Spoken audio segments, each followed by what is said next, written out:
Tao po, pabili. Oh, ikaw na naman kuya. Sasakit na naman ang ulo ko sa'yo. Ikaw na naman.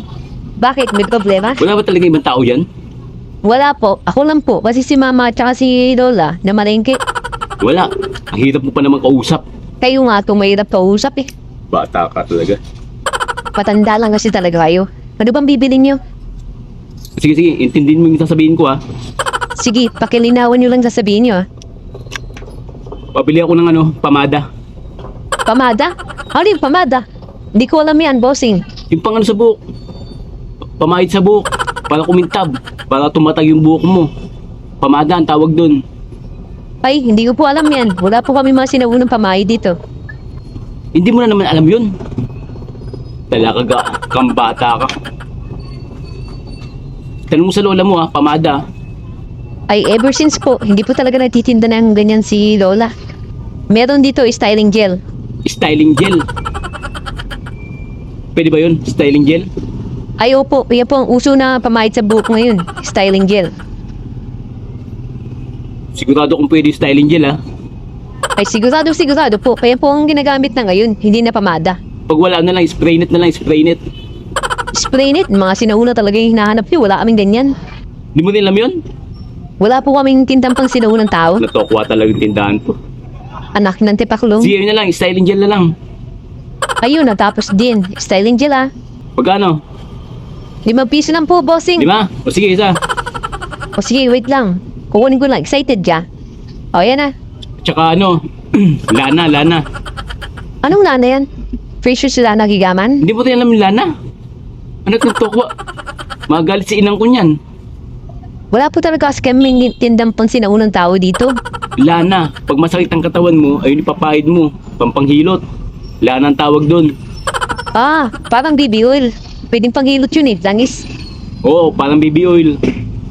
Ay, pasensya na bossing. Wala talaga kaming ganyan, mga pasinauna. Wala kayo nun? Ano ba yan? Pamada, wala. Lana, wala. Pasensya na kayo kuya, sana yung mga binibili nyo, igugil nyo muna. Ang meron lang kami dito, El Shaddai, langis. El Shaddai. Pamahid. Naku. Sige, mukhang matalbing El Shaddai na yan. Langis. Okay na yan. Magkano yan? 50 pesos po to, El Shaddai na langis. 50? O sige. Ito po, El Shaddai, pangilot. Talaga. At saka ano pa po? Sige, peram na lang ako ng ballpen mo. Ano kulay po? Blue or black? Basta, peram ako ng ballpen mo. Ay, ito po, nagpapadali ka? Dami pong tanong. Ay, pasensya na po. Tsaka scratch paper. Bakit po? Anong gagawin niyo sa scratch paper? Basta iabot mo lang, huwag ka na magtanong. Aba, Ay, wait lang po. Ito, bata ka talaga. kayo talaga matatanda. Ibang klase. Magbibigay rin pala, tagal mo pa. Bakit po ba kuya? Anong gagawin niyo sa scratch paper? Ito ba ballpen? Styling gel. 5. Correct. El Shaddai. Langis. 50. 50. 55, di ba?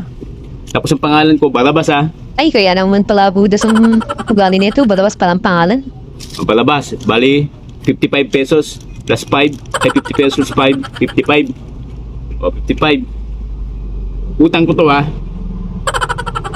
Ha? Kaya ako nababayaran. Pag dumating ng lola mo. Hala kuya, bawal po ang utang dito. Mahal si Lola. Kabago-bago yan nandito at saka hindi ko kayo pilana. Ano ba yan? Bago lang ako, pangatlong beses ko nang bumili sa'yo to. 3 beses nyo din pinasakit ang ulo ko. Diyan lang ako malapit sa inyo. Mga 10 step behind. Parang kanta lang ha, I'll be 2 step behind. Aha. Babayaran ko to. Halagang 55 lang, tatakbo ba ako? Halata naman kasi sa itsura nyo. Sige, siguraduhin nyo ha. Sigurado ako, huwag kang magalala. Hindi kita tatakbuhan. Ha? Barabas ha? Yari, inabot ako kay Lola neto. Hindi makagalit yun. Kilala ko ng lola mo. Okay, babay na agad. Busy ako. Ba't tayong pupuntahan?